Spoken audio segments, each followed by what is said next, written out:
Hello dear viewers and welcome back to the channel. My name is Dom and this is a Lego review. Today I'm going to be reviewing Lego Icons Williams Racing FW14B and Nigel Mansell minifigure set. So this set came out in March this year. It consists of 799 Lego pieces.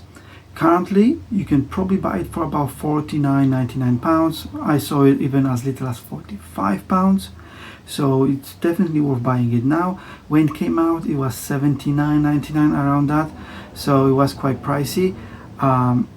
Personally, I don't think it was worth it at that price point, but at around 40s, even low 50s, the price point is really good, and I think that's when you should buy it. So what it is, so last year we already had one of those, another Lego Icons. It was McLaren MP44 with Artyom Senna minifigure, and that was very well received.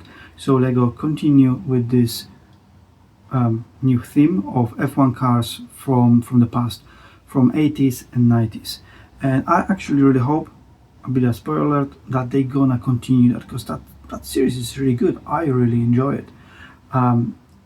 Really nice cars, really easy to put together, and they look very as correct as they can, really, to the originals.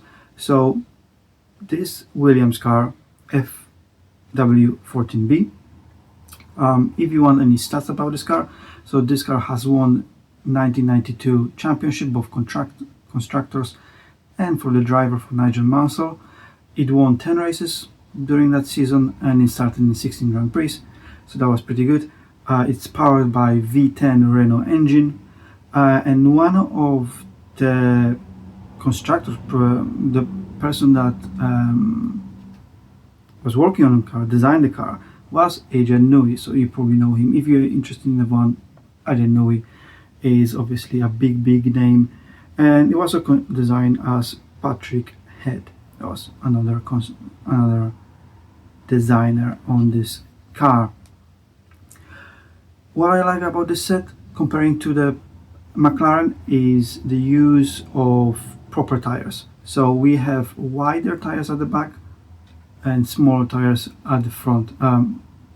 Wider tires at the back, smaller at the front, with Goodyear print on them as well, so they not just random black rubber tires, they actually have a Goodyear eagle writing on them, which is really cool.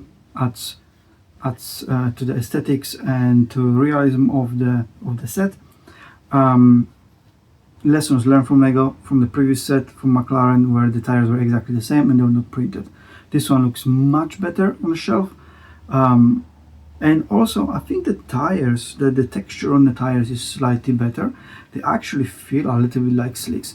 So if you watch my review of F1 Technic car, of the Red Bull one, you know that the tires there were the same size, back and front, and the tires themselves were more spongy. These are actually hard. These are actually hard tires. Like, you can't really squeeze them.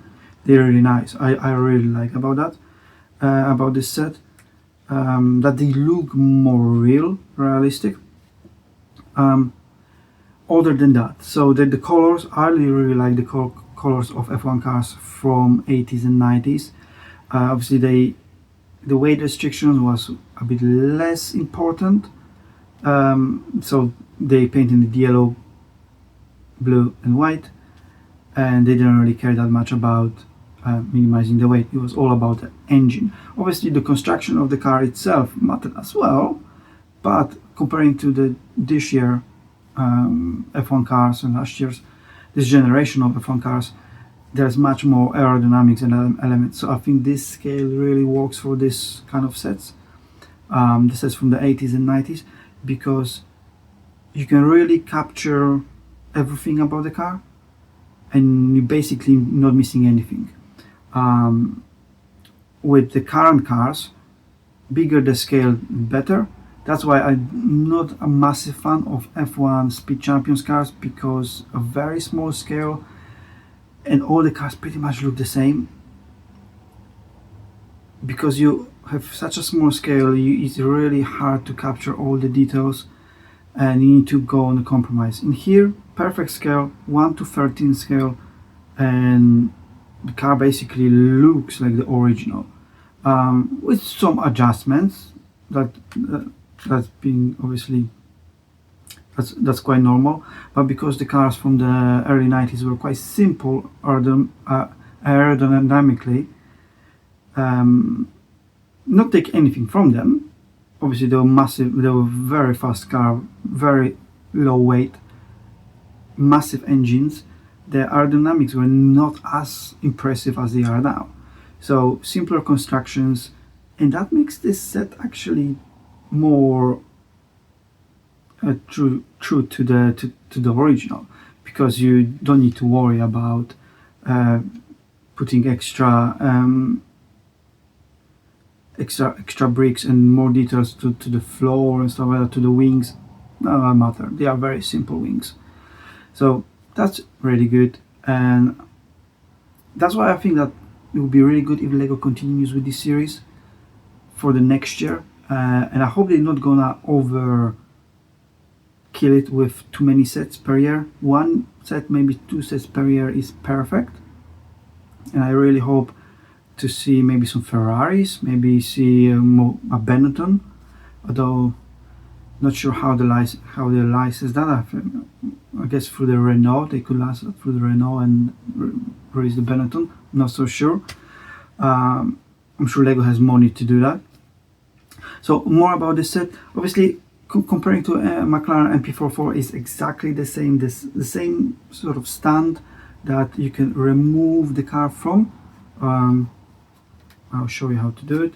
There are only 2 pins on it, so there you go, and then you attach it, so you can be attached from it, and you don't need to use the stand. You can just stand by itself. The wheels, the front wheels move left and right, and you can move it with the steering as well, so that's pretty cool. The engine cover is removable, so you can remove the engine cover and reveal the V10 engine, which is quite easy to remove. Comes off, and you can attach it really quickly. There are only 4 studs that hold that. The wing moves slightly up and down, but I don't think you meant to just move it, because it creates a Canon ad advertisement at the back, which is really nicely done as well. And other than that, there's not that many changes. Obviously, they fixed what they needed to fix. One thing I wish they could have added is the actual steering, so you could steer it from the top without using the wheel itself. That would be really cool. And also the steering wheel itself, it's just a generic car wheel that many sets have. I wish they actually used a closer to proper F1 steering. Even from that era, it was already quite advanced. It wasn't just normal steering wheel like you have in your car. So that would be really nice, but I don't really mind that.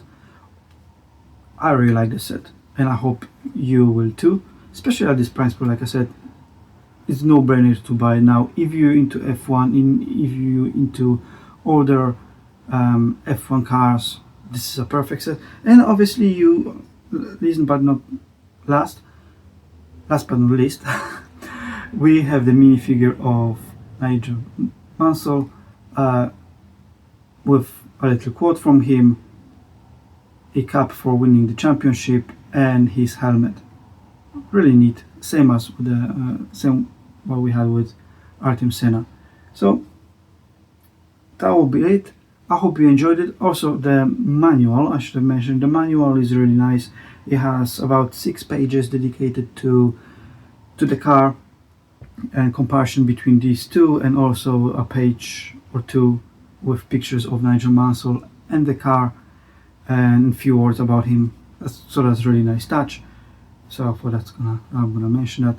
And yeah, definitely I recommend this set for anyone. Go buy it. Alright, thank you very much for watching. Leave a like, subscribe to the channel, and I'll see you in the next video. Thanks for watching. Goodbye.